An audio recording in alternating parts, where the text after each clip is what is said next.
Hello everyone, welcome back to the channel Physics Surgery.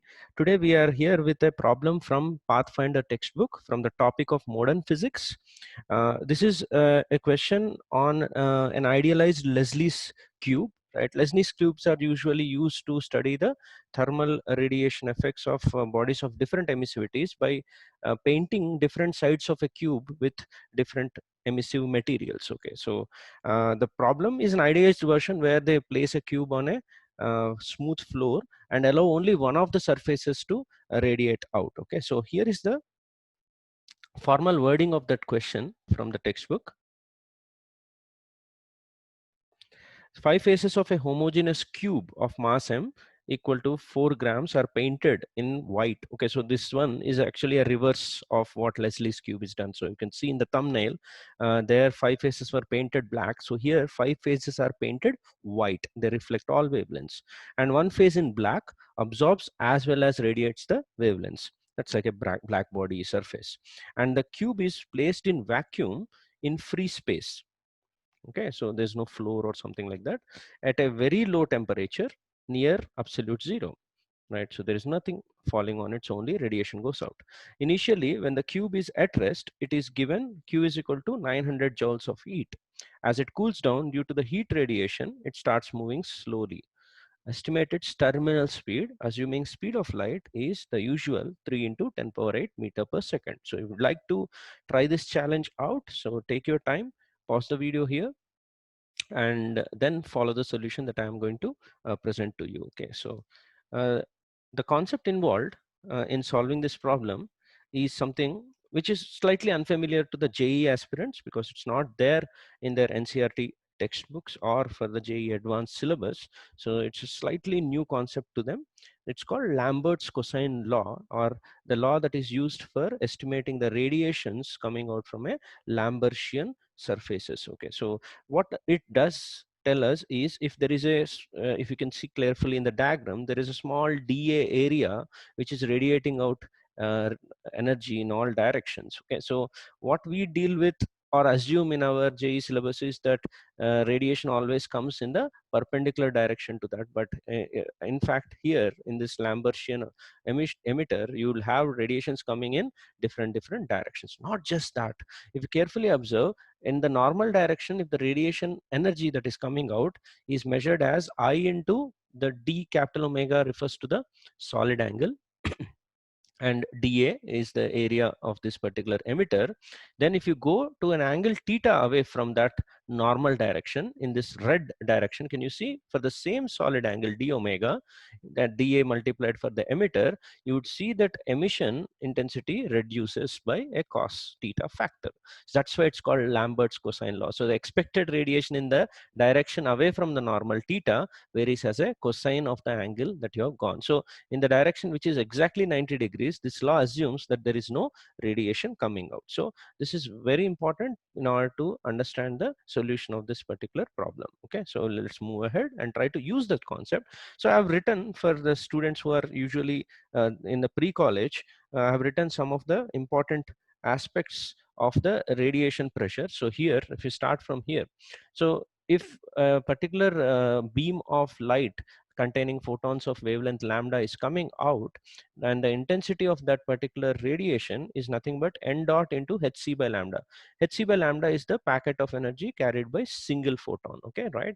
What is n dot here? N dot is the number of photons coming out per unit area per unit time, and all these photons should be actually assumed to be coming out normally in this particular formula. Okay, right? So I've just written a number of photons as capital N per unit area A per unit time delta t. So I've just written small n dot as a capital N divided by A delta t and substituted it back here. Okay, so it looks like expression this. So small n dot I have substituted here. I'll be using this somewhere in the later calculations. So if any photon leaves a surface, it applies a push on that surface, right? So it's almost like a bullet leaving a gun, and there is a recoil that would be seen. So you could assume photon like a bullet coming out of surface, so it applies a force in the backward direction. So what is the each photon's momentum, right? You know, it is h by lambda. So what kind of force will capital N number of photons apply.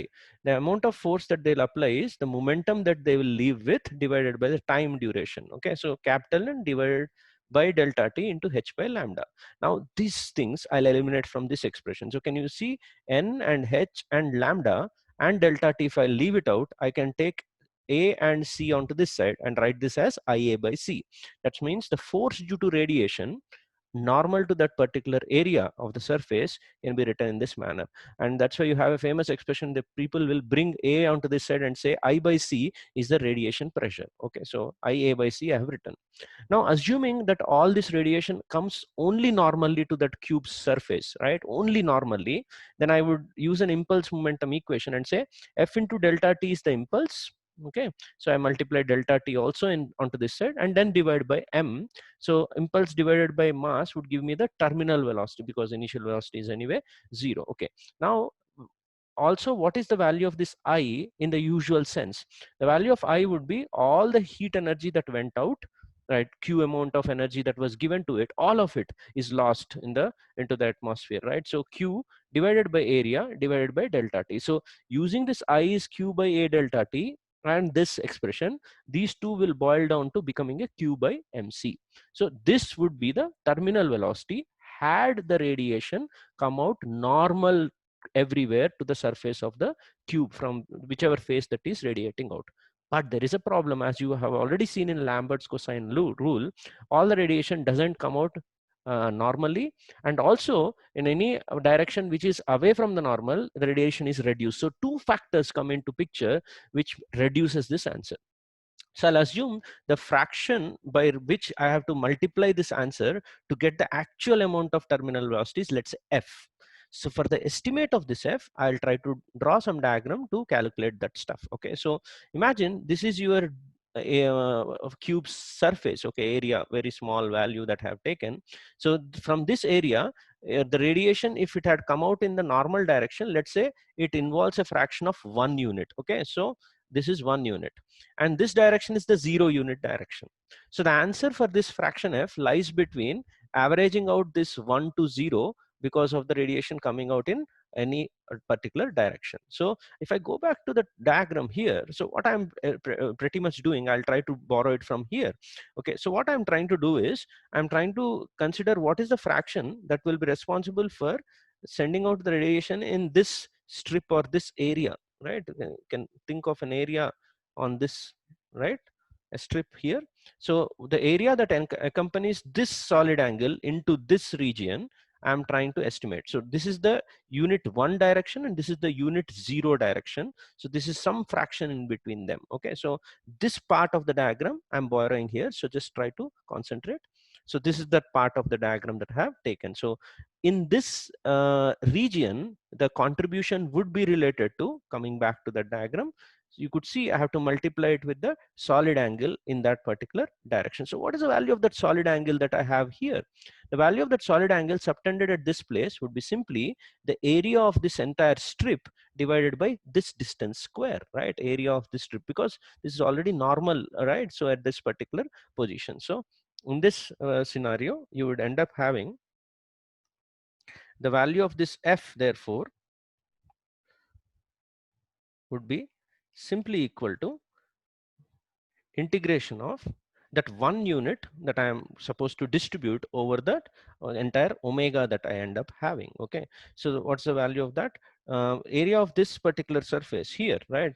This would be, if this is capital R and this is theta, this would be R sine theta. Okay, so that would be an area of 2 pi R sine theta into R d theta, right? Remember, we are talking about omega, right? That is the solid angle. Solid angle is given by area divided by distance square, right? So this divided by distance square. Okay, so I'm assuming that this kind of wavefront that is coming from that entire sphere is like a hemispherical wavefront that you're looking at. Okay, so maybe this particular diagram doesn't do justice to it because it looks like a small point. In this diagram, this is actually a larger surface of a cube. Okay, so the wavefront should be taken, or the REIT, radiation front, word that I can use. You can take it as a hemisphere. Okay, so this is the entire calculation, and I have to divide it over the entire solid angle. Okay, so the solid angle subtended by this hemisphere overall would be a 2 pi. So we are trying to calculate that fraction in this manner. So in order to cover the entire regions, okay, in the range from 1 to 0, so you have to imagine that there is a hemispherical wavefront like this, then you have to integrate from theta varying from 0 degrees to only 90 degrees. So we're not completing the sphere, we are only taking the hemisphere part. Okay, all right. So that's why I have divided it with the 2 pi steradians. This is the solid angle subtended by the entire wave front that is going out at that particular phase. Okay, so what is the limits that we looked at? 0 to pi by 2. So this would be simply the 2 pi gets cancelled, r squares get cancelled, right? And also one more important factor, since the fraction you are taking here, listen carefully to this. So the fraction that you are taking here is related to the force, and that should be related to the type of energy that you are getting or the momentum that you are getting in this particular direction. So listen carefully to the one more correction that we'll make in another different color. So if everything went in this direction, the momentum carried will be in this direction. So here the momentum carried in this direction would have, first of all, a factor of cos theta due to Lambert cosine rule. Okay, not only that, its value of the force in the direction of this axis here further has another theta, right? So this is supposed to be an angle theta. Can you see, right? So listen carefully, this force that we are calculating is related to the momentum in that 1 unit direction, so which already, because of the intensity reduction, would have a cos theta in this direction, and further I have to take a component in this direction of that 1 unit. So this yellow cos theta multiplied by this white cos theta should be taken even in that particular fraction. So one fraction is due to, so three factors totally. One is due to the solid angle part, second one is due to the Lambert cosine rule cos theta, and the third one is the component of the momentum in that normal direction. So multiplied further with a value of cos square theta. Okay, so this comes from the one cos theta comes from the Lambert rule, and another one comes from the component of that momentum. Why? Because this fraction is being multiplied for the evaluation of the force here, and force was related to the momentum in that particular direction. So this, when you evaluate, this would be nothing but, I think, cos square sine theta d theta 0 to pi by 2 is cos cube theta by 3 from 0 to pi by 2 with a minus sign, right? So you have to take a modulus in that particular situation. So the minus sign 0 to pi by 2. So which will make it a 1/3. And so the fraction that you have to take, therefore, would be a 1/3 of what you usually have had the radiation been completely in the normal direction. So the terminal velocity V will be therefore 1/3 of Q divided by MC. And when you substitute the numbers that he has given in the question, Q has 900 joules and mass, and C 3 into 10 power 9 and all, this would be coming out to be approximately 1/4 of a millimeter per second. So that would be the final answer. Okay. Right. So I hope you loved the way the solution has been derived, and we have tried to make it as simple as possible in terms of the pre-college physics. So if you want more elaborate understanding of the Lambert cosine rule, I would suggest you take up any engineering level textbook on thermal physics, and you can go ahead with reading that particular thing. Okay. So thanks for stopping by and listening to me. Take care and see you in the next video.